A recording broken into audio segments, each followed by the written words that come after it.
Good morning dear student. बच्चों, गुरु ब्रह्मा गुरु विष्णु गुरुर्देवो महेश्वर गुरु साक्षात परब्रह्मा तस्मै श्री गुरुवे नमः। अगला जो अध्याय है हमारा वह गुरु से संबंधित है। बच्चों, गुरु ही हमें अंधकार से प्रकाश की ओर ले जाता है। ये जो गुरु शब्द है, इसके पहले अक्षर का अर्थ है अंधकार और दूसरे अक्षर का अर्थ है हटाने वाला, अंधकार को हटाने वाला, अर्थात हमें ज्ञान के प्रकाश की ओर ले जाने वाला। गुरु ही हमें ज्ञान का मार्ग दिखाता है, धर्म का मार्ग दिखाता है। गुरु की महिमा अनंत है और गुरु के आगे अगर ईश्वर भी खड़े हैं, कबीरदासी का दोहा है, गुरु गोविंद दो खड़े काके लागू पाए, बलिहारी गुरु आपकी गोविंद दियो बताए। कि कबीरदास जी कहते हैं कि गुरु और गोविंद दोनों मेरे सामने खड़े हैं। गोविंद यानी ईश्वर भगवान, दोनों खड़े हैं। अब मैं किसके पैर लगूं? बहुत असमंजस में हूँ कि गुरु बड़ा है या गोविंद बड़ा है। मैं नहीं समझ पा रहा हूँ मैं किसके पैर छूं। कबीरदास जी कहते हैं। तो गुरु उन्हें कहते हैं पहले ईश्वर के पैर छूओ। तो गुरु ने उन्हें मार्ग बताया। मार्ग बताने वाला कौन है? गुरु है। ईश्वर का मार्ग बताने वाला गुरु है। तो गुरु को कहते हैं बलिहारी गुरु आपकी गोविंद दियो बताए। मार्ग अर्थात गुरु ही बड़ा है, मार्ग तो उसी ने दिखाया है ना। तो गुरु सबसे श्रेष्ठ होता है और गुरु ही हमें अंधकार से प्रकाश की ओर ले जाता है, ज्ञान के मार्ग पर ले जाता है, धर्म के मार्ग पर ले जाता है। ऐसे हिंदी में हमारे इतिहास में कई श्रेष्ठ गुरु हुए हैं। बहुत गुरु, एक से बढ़कर एक गुरु हुए हैं जिन्होंने अपने शिष्यों को बहुत अच्छी शिक्षा दी और उनके शिष्यों का नाम आज भी इतिहास में अमर हो गया। बहुत आदर के साथ उनका नाम लिया जाता है।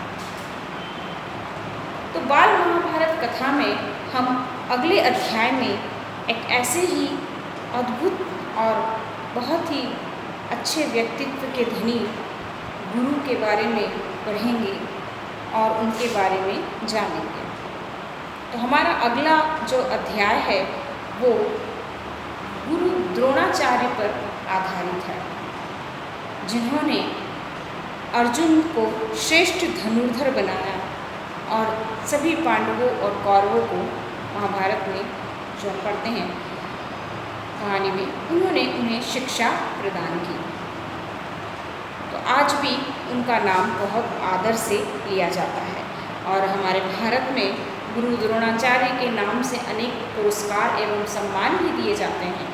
कई शिक्षकों को खेल के क्षेत्र में या अन्य किसी क्षेत्र में खेल के क्षेत्र में ज़्यादा इस सम्मान का प्रयोग, इस नाम का प्रयोग किया जाता है।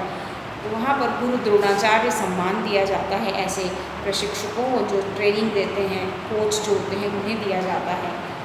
जिनके सिखाए हुए बच्चे बहुत आगे जाते हैं, नाम करते हैं, तो ऐसे शिक्षकों को, ऐसे गुरुओं को यह सम्मान, उनके नाम का यह सम्मान दिया जाता है। तो आज भी इतने वर्षों बाद आज भी उनका नाम इतने सम्मान और आदर के साथ लिया जाता है। तो गुरु हमेशा ही महान होता है। गुरु के महिमा के ऊपर बहुत सारे दोहे, बहुत सारी कविताएं बनी हुई हैं। और गुरु का हमेशा सम्मान करना चाहिए क्योंकि मार्ग हमें वही दिखाता है। हमें हमारे सामने कई सारे मार्ग हैं, हमें कहाँ जाना है, हम गुरु का ध्यान करेंगे, गुरु के पास जाएंगे तो वही हमें बताएगा कि हमें इस मार्ग पर जाना चाहिए। जरूरी नहीं कि आप वहाँ जाकर पूछ रहे हैं तो ये आपको बता रहा है। वह आपको ज्ञान प्रदान करता है और उस ज्ञान का प्रयोग करके आप उस मार्ग की ओर चलते हैं। तो गुरु के द्वारा दिया गया ज्ञान ही आपको सही मार्ग पर ले जाता है। इसीलिए गुरु की भूमिका बहुत महत्वपूर्ण होती है। हमारे जीवन में गुरु का होना बहुत आवश्यक है। समझ में आ रहा है ना? तो गुरु हमें शिक्षा तो प्रदान करते ही हैं, लेकिन हमें सद्मार्ग पर ले जाने की प्रेरणा भी देते हैं। गुरु का हमेशा सम्मान करना चाहिए। हम इतने मैं अपनी बात करूँ तो मैं जिन छोटी कक्षाओं में जिन टीचर्स से पढ़ा था, उनसे लेकर बड़ी कक्षा तक के टीचर्स से मैं आज भी मिलती हूँ और उन्हें आज भी याद करती हूँ। तो बच्चों, केवल हमें ज़रूरी नहीं कि जो हमें पढ़ाते हैं या जो हमें नहीं पढ़ाते हैं, जिनसे हम कुछ न कुछ सीखते हैं, वह हमें गुरु के रूप में दिखाई देता है। वो हमारा गुरु बन जाता है।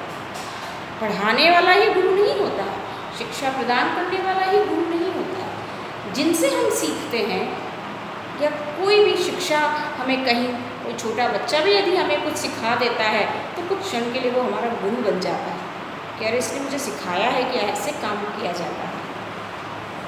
तो सीखने के लिए तो कोई उम्र होती नहीं है, और यदि हम किसी से सीख रहे हैं तो अवश्य वो हमें गुरु के रूप में सिखाया। सिखाने वाला हमेशा गुरु ही होता है। तो बच्चों, ऐसे हम गुरु की महिमा के बारे में, गुरु के महत्व के बारे में पढ़ें तो बोलें तो बहुत कुछ बोला जा सकता है। तो यहाँ हम इतना ही कहेंगे कि गुरु बहुत श्रेष्ठ होते हैं, और ऐसे ही एक श्रेष्ठ गुरु के बारे में, गुरु द्रोणाचार्य के बारे में हम अपने अगले अध्याय में पढ़ेंगे। उसके पहले आप उस अध्याय को अच्छे से एक बार पढ़ लीजिएगा ताकि आपको आसानी से वह अध्याय समझ में आ जाए।